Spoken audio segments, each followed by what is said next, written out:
আসসালামু আলাইকুম। 18 বাংলা সংবাদে সবাইকে স্বাগত জানাচ্ছি। আপনাদের সাথে আছি নাজিয়াত শাহরিন। শুরুতেই বিআরবি কেবলস সংবাদ শিরোনাম। বারবার আর্থিক নীতির পরিবর্তনে ব্যবসায়ীরা ক্ষতিগ্রস্ত, দাবি এফবিসিসিআই এর। 3 মাসের মধ্যে পরিস্থিতি স্থিতিশীল করার আশ্বাস গভর্নরের। 2,65,000 কোটি টাকা নতুন বার্ষিক উন্নয়ন বাজেট অনুমোদন। অগ্রাধিকার প্রকল্পগুলো দ্রুত শেষ করার নির্দেশ প্রধানমন্ত্রী শেখ হাসিনার। শেখ হাসিনার উন্নয়ন রূপরেখার বদলে গেছে দেশ, দাবি ওবায়দুল কাদেরের। আওয়ামী লীগ শুধু ভারতের প্রভুত্ব করছে, মন্তব্য মির্জা ফখরুলের। এবং সারা দেশে আবারও দুদিনের হিট অ্যালার্ট। 5 বিভাগে তাপমাত্রা উঠতে পারে 40 ডিগ্রি পর্যন্ত। শনিবার থেকে বিভিন্ন জেলায় বৃষ্টিপাতের পূর্বাভাস। শুনছিলেন বিআরবি কেবল সংবাদ শিরোনাম। এবারে বিস্তারিত। আর্থিক খাতে বারবার নীতি পরিবর্তনের কারণে ব্যবসায়ীরা ক্ষতিগ্রস্ত হচ্ছে বলে অভিযোগ করেছেন দেশের শীর্ষ ব্যবসায়ীরা। তবে আগামী 3 মাসের মধ্যে পরিস্থিতি স্থিতিশীল হবে বলে ব্যবসায়ীদের আবারও আশ্বস্ত করেছেন বাংলাদেশ ব্যাংকের গভর্নর আব্দুর রউফ তালুকদার।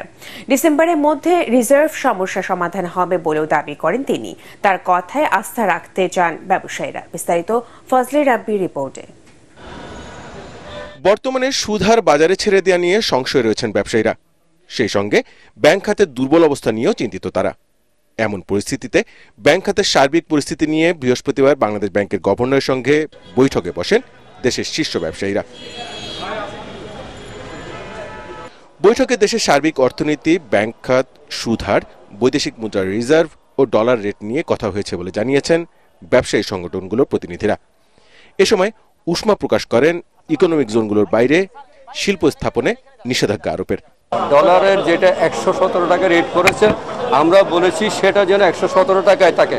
উনি আমাদেরকে বলেছে 117 টাকা +1 অথবা -1, এর বাইরে যাবে না। প্রত্যেক ব্যাংকে এলসি করার সময় একই রেটে করতে হবে। শিল্পাঞ্চল ছাড়া বিনিয়োগ করা যাবে না। আমি অনুরোধ করেছি এবং বিবেচনা করার জন্য বলেছি যে এই বিষয়টি আমাদের পূর্বে থেকে নোটিশ না দিয়ে আপনারা এটা সার্কুলার দিয়ে বন্ধ করে দিয়েছেন, কারণ এরই মধ্যে অনেকেই শত শত কোটি টাকা বিনিয়োগ করেছে। বারবার আর্থিক নীতি পরিবর্তনের কারণে ব্যবসা বাণিজ্য ক্ষতিগ্রস্ত হচ্ছে বলে দাবি করে ব্যবসায়ী সংগঠনগুলো। এদিকে ডলারের মূল্য ও সুদহার আর না বাড়ানোর দাবি জানান তারা। ইন্টারেস্ট রেটের কথা, ইন্টারেস্ট রেট যেন আর না বাড়ে, কারণ ইন্টারেস্ট রেট বাড়লে তো খেলাপি ঋণ বাড়বে, সিঙ্গেল এক্সপোজারের জন্য খেলাপি ঋণ বাড়বে। এগুলো তো একটার সাথে একটা রিলেট করে। আরেকটা জিনিস হচ্ছে আমাদের যে এই যে আমাদের এক্সচেঞ্জ লসে তো সিরিয়াস এফেক্ট হয়েছে বিভিন্ন বড় বড় কোম্পানিগুলি। একটা প্রজেক্ট করতে আমি যে একটা কস্ট করবো 10%, এখন এটা 14% যদি হয়, অবশ্যই এটা আমার ব্যবসার পরিস্থিতি আমার হ্যাম্পার হচ্ছে, এটা অবশ্যই হচ্ছে। আগামী 3 মাসের মধ্যে ব্যাংকিং পরিস্থিতি এবং ডিসেম্বরের মধ্যে রিজার্ভ সংকট দূর হবে বলে আবারও আশ্বাস দিয়েছেন গভর্নর। নিরুপায় হয়ে এই আশ্বাসেই ভরসা রাখছেন বলেও জানান ব্যবসায়ীরা। ফজলে রাব্বি, এটিএন বাংলা, ঢাকা।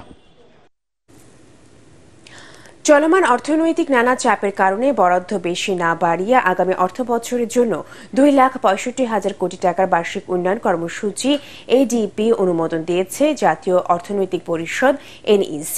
1321টি প্রকল্পের মধ্যে পরিবহন, জ্বালানি, শিক্ষা সহ 10টি খাতে বরাদ্দ 2,42,000 কোটি টাকা। প্রধানমন্ত্রী শেখ হাসিনার সভাপতিত্বে NEC সভায় এসব অনুমোদন দেওয়া হয়। এ সময় অগ্রাধিকার ভিত্তিতে বিদেশি ঋণ ও সহায়তা প্রকল্পগুলো দ্রুততার সাথে শেষ করার নির্দেশনা দেন প্রধানমন্ত্রী। শরীফুল আলমের রিপোর্ট। দেশ জুড়ে প্রান্তিক জনপদকে সহজ যোগাযোগ নেটওয়ার্কের আওতায় আনতে বিশেষ গুরুত্ব দিচ্ছে সরকার। এরই অংশ হিসাবে নতুন অর্থ বছরের বার্ষিক উন্নয়ন কর্মসূচিতে সবচেয়ে বেশি 70,687 কোটি 71 লাখ টাকা বরাদ্দ পাচ্ছে পরিবহন ও যোগাযোগ খাতে, যা মোট বরাদ্দের 26.5 ভাগেরও বেশি। তবে বেশি বরাদ্দ পেলেও এবার পরিবহন খাতে 4,000 কোটি টাকা কম পাচ্ছে। বিশ্ব অর্থনীতি বিবেচনায় এবার খাদ্য নিরাপত্তা, কৃষি, বিদ্যুৎ, দক্ষ জনশক্তি ও দারিদ্রতা কমিয়ে আনার পরিকল্পনা নিয়ে নতুন এডিপি প্রণয়ন করা হয়েছে বলে জানিয়েছে পরিকল্পনা বিভাগ। শুধু রাস্তা নয়, শুধু ব্রিজ নয়, শিক্ষা প্রতিষ্ঠান রয়েছে, স্বাস্থ্য রয়েছে, এনার্জির বিষয়াদি রয়েছে, বিদ্যুতের লাইনের ব্যাপার আছে। এই সব কিছুই যেন আমরা একসাথে করে প্রকল্পের করে নিয়ে আসি। মাননীয় প্রধানমন্ত্রী আজকে একটি অনুশাসন দিয়েছেন। একটা হচ্ছে বৈদেশিক ঋণ এবং অনুদানে যেসব আমাদের প্রকল্প আছে সেগুলি যেন আমরা বাড়তি শ্রম দিয়ে দ্রুত এগুলি শেষ করার ব্যবস্থা করি। আমরা প্রকল্প পরিচালকদেরকে বিভিন্ন সময়ে প্রশিক্ষণে পাঠাই এবং প্রশিক্ষণ শেষে যখন ফেরত আসে তাকে ওই প্রকল্প অথবা ওই ধরনের কাজে আমরা সম্পৃক্ত করি না। নতুন অর্থ বছরে বার্ষিক উন্নয়ন কর্মসূচিতে বরাবরের মতো এবারও দ্বিতীয় বৃহৎ বরাদ্দ পাচ্ছে বিদ্যুৎ ও জ্বালানি খাতে 40,751 কোটি টাকা। এছাড়াও শিক্ষা, গৃহায়ন, স্বাস্থ্য, স্থানীয় সরকার, কৃষিসহ 10 খাতে বরাদ্দের পরিমাণ প্রায় 2,42,093 কোটি টাকা। ভূমি অধিগ্রহণটিকে অন্যভাবে করে নিয়ে প্রকল্প শুরুর আগে ওটি করে নিয়ে আমরা প্রকল্প শুরু করতে পারি কিনা, এটি আমাদের জন্য একটা বার্নিং ইস্যু, আমাদের একটা চিন্তার বিষয়। আমরা এটি চিন্তা করছি এবং এর একটা ওয়ে আউট বের করবার জন্য আমরা সচেষ্ট আছি। এর আগে রাজধানীর আগারগাঁয়ে এনইসি সম্মেলন কক্ষে প্রধানমন্ত্রী শেখ হাসিনার সভাপতিত্বে 2024-25 অর্থ বছরের জন্য বার্ষিক উন্নয়ন কর্মসূচির চূড়ান্ত অনুমোদন দেয়া হয়। চলতি অর্থ বছরে এডিপির আকার 2,63,000 কোটি টাকা। সেই হিসাবে এবার এডিপির আকার বাড়ল 2,000 কোটি টাকা বেশি। শরফুল আলম, এটিএন বাংলা, ঢাকা। প্রধানমন্ত্রী শেখ হাসিনার সঙ্গে দেখা করলেন বিমান দুর্ঘটনায় নিহত পাইলট অসীম জাওয়াদের পরিবারের সদস্যরা। আজ প্রধানমন্ত্রীর সরকারি বাসভবন গণভবনে সাক্ষাৎ করেন অসীম জাওয়াদের স্ত্রী রিফাত অন্তরা, বাবা মোহাম্মদ আমানুল্লাহ, মা নীলুফার আক্তার, মেয়ে আয়েজা ও ছেলে আয়াজ। এ সময় প্রধানমন্ত্রী শোকাহত পরিবারের সদস্যদের বুকে জড়িয়ে সান্ত্বনা দেন। নিহত অসীম জাওয়াদের পরিবারকে সব ধরনের সহায়তার আশ্বাস দেন তিনি। গত 9 মে চট্টগ্রামে একটি প্রশিক্ষণ যুদ্ধ বিমান বিধ্বস্ত হয়ে কর্ণফুলী নদীতে পড়ে মারা যান বিমান বাহিনী স্কোয়াড্রন লিডার অসীম জাওয়াদ। তার মায়ের ইচ্ছায় পাইলট অসীম জাওয়াদকে মানিকগঞ্জে নানার কবরে সমাহিত করা হয়।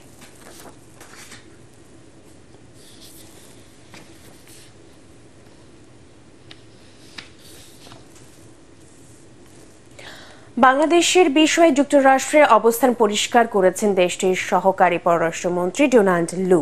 তাই এ নিয়ে বিএনপি বিভ্রান্তি ছড়ানোর কোনো সুযোগ নেই বলে মন্তব্য করেছেন আওয়ামী লীগ সাধারণ সম্পাদক ওবায়দুল কাদের। রাজধানীর তেজগাঁওয়ে খাদ্য বিতরণ অনুষ্ঠানে তিনি বলেন, শেখ হাসিনার উন্নয়ন রূপরেখার কারণে গত 15 বছরে দেশ অনেক বদলে গেছে। আরও জানাচ্ছেন ইয়াসিন রানা। প্রধানমন্ত্রী শেখ হাসিনার স্বদেশ প্রত্যাবর্তন দিবস উপলক্ষে রাজধানীর তেজগাঁয়ে রহমতে আলম মিশন এতিমখানায় খাদ্য বিতরণ করে আওয়ামী লীগের ত্রাণ উপকমিটি। এতে প্রধান অতিথির বক্তব্যে দলের সাধারণ সম্পাদক ওবায়দুল কাদের বলেন, যুক্তরাষ্ট্রের সহকারী পররাষ্ট্রমন্ত্রীর সফর নিয়ে বিএনপি এখনো বিভ্রান্তি ছড়াচ্ছে। যুক্তরাষ্ট্রে কথা বলেছেন অবস্থা, সেই অবস্থান ব্যাখ্যা করেছেন যুক্তরাষ্ট্রের একজন সহকারী। এখানে তিনি যে কথা বলেছেন, এরপরে বকুল সাহেবের যে বক্তব্য, এই বক্তব্যের কোনো মূল্য নেই। তিনি বলেন, প্রধানমন্ত্রী শেখ হাসিনা দেশে ফিরেছিলেন বলেই স্বাধীনতার আদর্শ ও মুক্তিযুদ্ধের চেতনা অটুট রয়েছে। বাংলাদেশে জনগণের ভাগ্য পরিবর্তন শেখ হাসিনাই করেছে। এর আগে যারা ক্ষমতায় ছিল তারা নিজেদের ভাগ্যের উন্নয়ন, পকেটের উন্নয়ন করেছে। শেখ হাসিনা মাথার চুল থেকে পায়ের নখ পর্যন্ত একজন সত্যিকারের সৎ মানুষ। দেশের উন্নয়নে প্রধানমন্ত্রী শেখ হাসিনার হাতকে আরও শক্তিশালী করতে নেতাকর্মীদের প্রতি আহ্বান জানান ওবায়দুল কাদের। ইয়াসিন রানা, এটিএন বাংলা, ঢাকা। শুধু ক্ষমতায় টিকে থাকতে আওয়ামী লীগ দেশের মানুষের স্বার্থ বিসর্জন দিয়ে ভারতের প্রভুত্ব রক্ষায় কাজ করছে বলে দাবি করেছেন বিএনপি মহাসচিব মির্জা ফখরুল ইসলাম আলমগীর। ফারাক্কা লং মার্চ দিবস উপলক্ষে আলোচনা সভায় তিনি বলেন, সরকারের নতজানু নীতির কারণে ভারতের কাছ থেকে কোনো ন্যায্য অধিকার আদায় সম্ভব হয়নি। এতে বক্তারা বলেন, ভারতীয় আগ্রাসন থেকে দেশকে বাঁচাতে আওয়ামী লীগের পতনের বিকল্প নেই। কামরুজ্জামান রাজীবের রিপোর্ট। এই বিরোধিতার ঐতিহাসিক ফারাক্কা লং মার্চ দিবস উপলক্ষে জাতীয় প্রেস ক্লাবে আলোচনা সভার আয়োজন করে ভাসানী অনুসারী পরিষদ। ভারতীয় আগ্রাসনের বিরুদ্ধে রুখে দাঁড়াও শিরোনামে এই সভায় অংশ নিয়ে বিএনপি মহাসচিব বলেন, নিজেদের নিয়ন্ত্রণে রাখতে জন্মলগ্ন থেকেই বাংলাদেশকে ন্যায্য অধিকার বঞ্চিত করেছে ভারত। ক্ষমতায় টিকে থাকতে আওয়ামী লীগের নতজানু পররাষ্ট্রনীতির কারণে ন্যায্য অধিকার আদায় সম্ভব হয়নি বলেও অভিযোগ করেন মির্জা ফখরুল। বাংলাদেশের জন্ম হওয়ার পর থেকেই আমাদের প্রতিবেশী বাংলাদেশকে একটা নিয়ন্ত্রণের মধ্যে রাখার জন্য তারা সবসময় তাদের সকল কর্মকাণ্ডকে পরিচালনা করেছে। নদীগুলোর পানি বন্টনের ক্ষেত্রে তারা সব সময় গরিবেশি করেছে। এই ব্যর্থতার মূল কারণটি হচ্ছে নতজানু সরকার। তারা কখনোই বাংলাদেশের জনগণের স্বার্থে সে একটা প্রকৃত স্ট্যান্ড নেওয়া, সেই স্ট্যান্ডটা তারা নিতে ব্যর্থ হচ্ছে। এ সময় বক্তারা বলেন, নিজেদের আধিপত্য প্রতিষ্ঠার জন্য বাংলাদেশ সহ এই অঞ্চলের বিভিন্ন দেশের সার্বভৌমত্বকে হুমকির মুখে ফেলেছে ভারত। ক্ষমতাসীনরা তাদের স্বার্থ রক্ষায় কাজ করছে দাবি করে তারা বলেন, দেশের সার্বভৌমত্ব রক্ষায় আওয়ামী লীগকে পরাজিত করতে হবে। দিল্লি আছে, আমরা আছি। বাংলাদেশের পররাষ্ট্রনীতি ওবায়দুল কাদের সাহেব পরিষ্কার করে ঘোষণা করে দিয়েছেন। এইরকম একটা পররাষ্ট্রনীতিতে চলা মানে হচ্ছে দাসত্বের দিকে পরিষ্কারভাবে ঠেলে দিয়ে তাকে ঘোষণা করা। এটা শুধুমাত্র নদীর দখলদারিত্ব না, সমস্ত কিছুর ক্ষেত্রে ভারত যেভাবে আমাদের উপর একটা সাম্রাজ্যবাদী একটা আগ্রাসনের থাবা বিস্তার করে আছে তাদের এই তাবেদার সরকারের মাধ্যমে, সেটার বিরুদ্ধে আমাদের সবাইকে সোচ্চার হতে হবে। ভারতের সাথে আমাদের সম্পর্ক ঠিক করবার জন্য, আমাদের নিজেদের ন্যায্য হিস্সা পাবার জন্য, আমাদের অধিকারগুলো প্রতিষ্ঠা করবার জন্য যারা লড়াই করে তারা সবাই এক জায়গায় আসে। আগামী কয়েক মাসের মধ্যেই দেশের রাজনীতির পাশাপাশি অর্থনীতিতে ভয়াবহ দুর্যোগ নেমে আসবে বলেও সতর্ক করেন বক্তারা। এই জাতির কামরুজ্জামান রাজীব, এটিএন বাংলা, ঢাকা। মানুষের জীবন আওয়ামী লীগ কোনো দেশের দয়া দাক্ষিণ্যে ক্ষমতায় আসেনি বলে জানিয়েছেন দলটির প্রেসিডিয়াম সদস্য জাহাঙ্গীর কবির নানক। বিএনপি মহাসচিব মির্জা ফখরুল ইসলাম আলমগীরের মন্তব্যের সমালোচনা করে তিনি বলেন, নতজানু পররাষ্ট্র নীতিতে বিশ্বাস করলে ভারতের থেকে সমুদ্র সীমা জয় করা যেত না, ছিটমহল সমস্যার সমাধান হতো না। জাতীয় প্রেস ক্লাবে প্রগতিশীল কলামিস্ট ফোরাম আয়োজিত প্রধানমন্ত্রী শেখ হাসিনার স্বদেশ প্রত্যাবর্তন দিবসের আলোচনার সভায় এসব কথা বলেন তিনি। বস্ত্র ও পাট মন্ত্রী জাহাঙ্গীর কবির নানক আরো বলেন, শেখ হাসিনার স্বদেশ প্রত্যাবর্তন ঠেকাতে নানা অপচেষ্টা চালিয়েছিল জিয়াউর রহমান। 111টি ছিটমহলের 17,851 একর জায়গা বাংলাদেশ সীমানার সাথে যুক্ত হওয়ার মধ্য দিয়ে প্রমাণ করেছে বঙ্গবন্ধু রক্ত যার ধমনীতে সেই রক্তের উত্তরাধিকার শেখ হাসিনা বাংলাদেশের স্বার্থ দিকে কারোর সঙ্গে কোনো আঘাত করে না।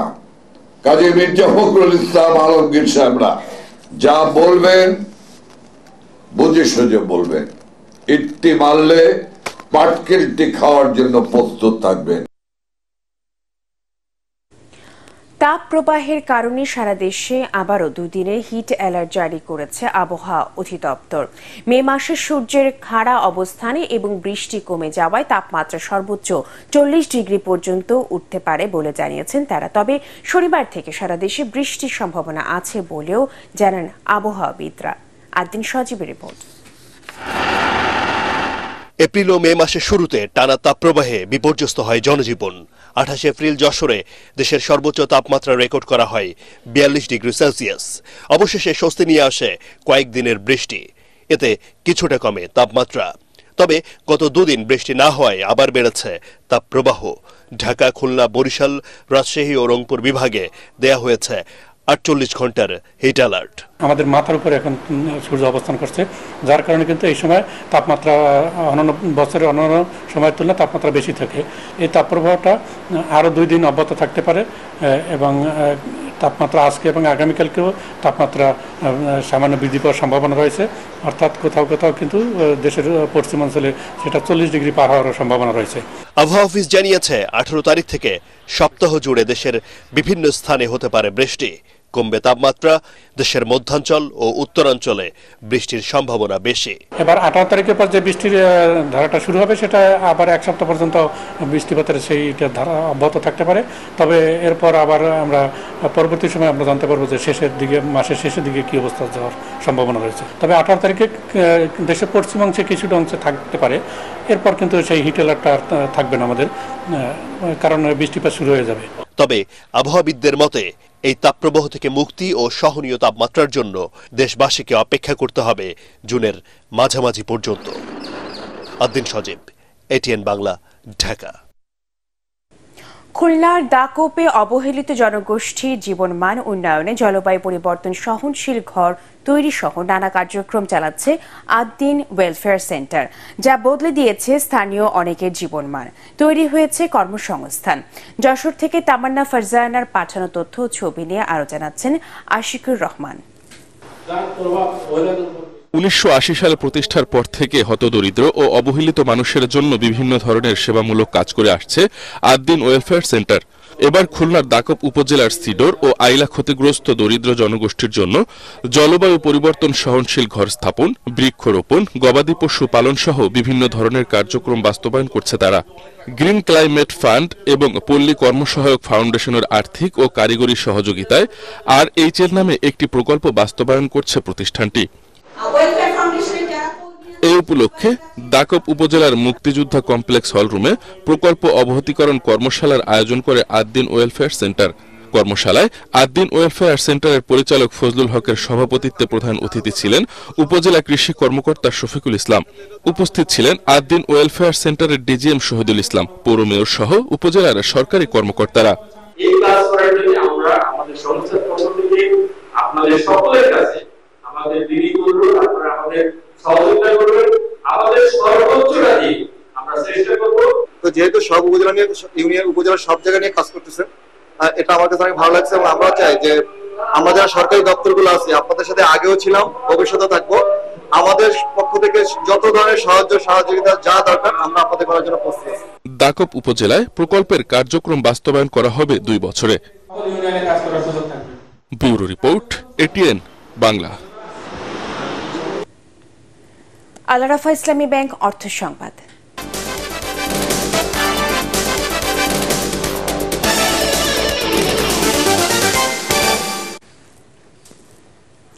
অপরিকল্পিতভাবে চামড়া শিল্পের বিস্তার পরিবেশ ও জনস্বাস্থ্যকে হুমকির মুখে ফেলছে বলে জানিয়েছেন বন ও পরিবেশ মন্ত্রী সাবের হোসেন চৌধুরী।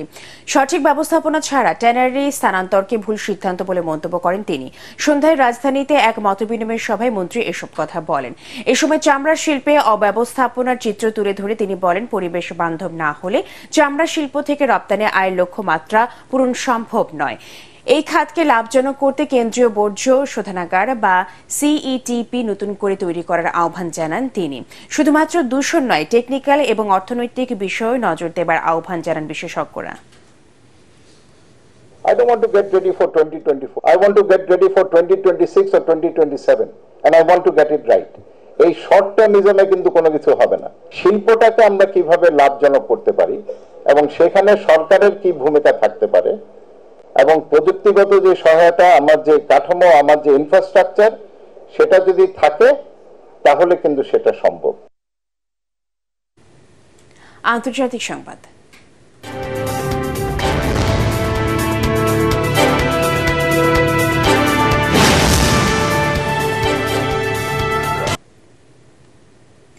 ইউক্রেন সংকট নিরসনে চীনের প্রচেষ্টার জন্য দেশটির প্রেসিডেন্ট শি জিনপিং এর প্রতি কৃতজ্ঞতা জানিয়েছেন রুশ প্রেসিডেন্ট ভ্লাদিমির পুতিন।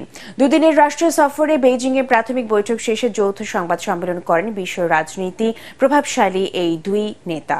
এ সময় শিগগিরই ইউরোপে শান্তি ও স্থিতিশীলতা ফিরে আসবে বলে আশা করেন চীনের প্রেসিডেন্ট শি জিনপিং। এ বিষয়ে চীন গঠনমূলক ভূমিকা রাখবে বলেও আশ্বস্ত করেন তিনি। পরে তাকে ধন্যবাদ দিয়ে পুতিন চীনকে পরম বন্ধু বলে উল্লেখ করেন। জানান, ইউক্রেন ইস্যুর বিস্তারিত জানানো হবে চীনকে। সফরকালে দুদেশের পররাষ্ট্রনীতি নিয়ে আরও আলোচনা হবে বলে জানান রাশিয়ার প্রেসিডেন্ট। উৎসব মুখর পরিবেশে অনুষ্ঠিত হলো ঢাকা বিশ্ববিদ্যালয় অ্যালামনাই অ্যাসোসিয়েশনের বার্ষিক সাধারণ সভা। বিকেলে ঢাকা বিশ্ববিদ্যালয়ের ছাত্র শিক্ষক কেন্দ্র মিলনায়তনে আয়োজিত সভায় অংশ নেন প্রায় ১৫০০ সদস্য। অ্যাসোসিয়েশনের সভাপতি আনোয়ার উল আলম চৌধুরী সভাপতিত্বে এতে প্রধান অতিথি ছিলেন ঢাকা বিশ্ববিদ্যালয় অ্যালামনাই অ্যাসোসিয়েশনের পৃষ্ঠপোষক ও ঢাকা বিশ্ববিদ্যালয়ের উপাচার্য অধ্যাপক সীতেশ চন্দ্র বাসার। এ সময় বিশ্ববিদ্যালয়ের গবেষণা ও উন্নয়নে আরও অবদান রাখার জন্য সবাইকে অনুরোধ জানান তিনি। সভার শুরুতে গত এক বছরে অ্যাসোসিয়েশনের যেসব সদস্য পরলোক গমন করেছেন তাদের স্মৃতির প্রতি শ্রদ্ধা জানিয়ে গত এক বছরের আর্থিক বিবরণী তুলে ধরা হয়। পারটেক্স খেলার খবর।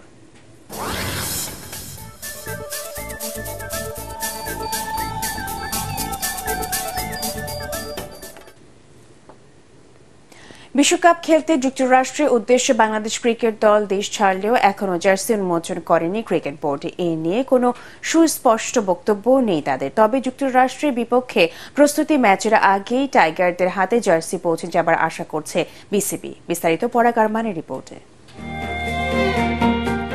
আসন্ন টি-20 বিশ্বকাপের জন্য সব দেশই দল ঘোষণা করেছে।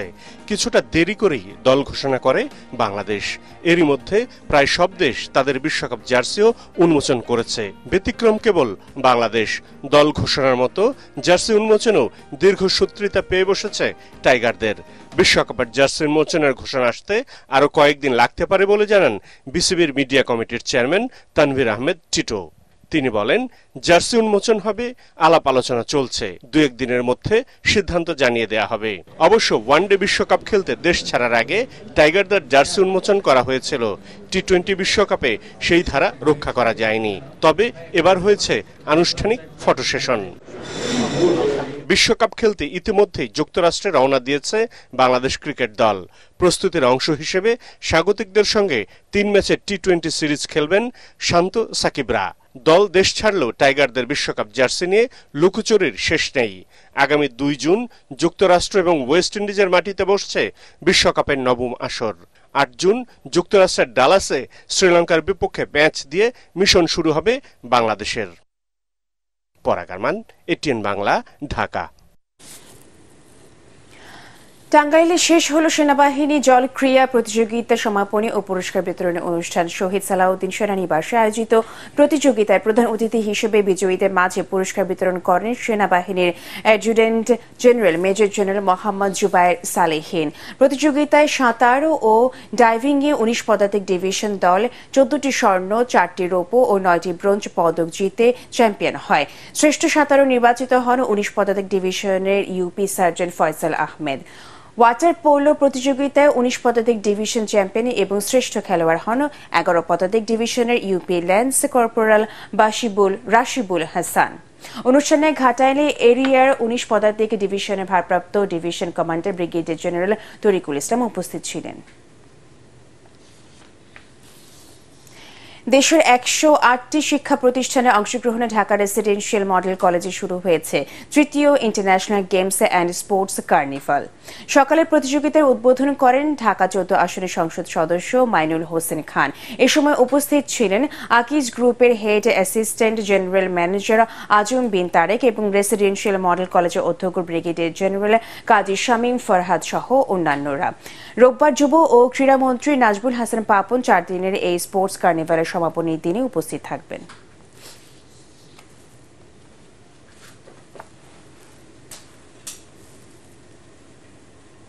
শেষ করার আগে বিআরবি কেবল সংবাদ শিরোনামগুলো জানিয়ে দিব আরও একবার।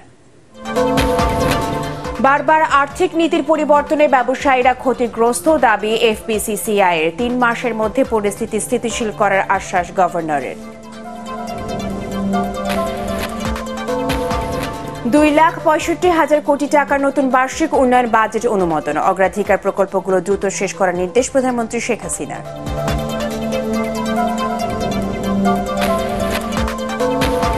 শেখ হাসিনার উন্নয়ন রূপরেখায় বদলে গেছে দেশ, দাবি ওবায়দুল কাদেরের। আওয়ামী লীগ শুধু ভারতের প্রভুত্ব করছে, মন্তব্য মির্জা ফখরুলের।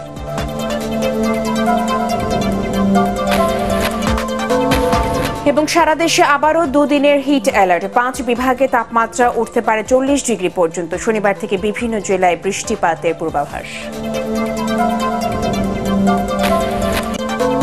পরবর্তী সংবাদ দেখার আমন্ত্রণ জানিয়ে এখনকার মতো শেষ করছি। 18 বাংলা সংবাদ ইউটিউবে দেখতে ব্রাউজ করুন youtube/18 বাংলা নিউজ। ধন্যবাদ সবাইকে।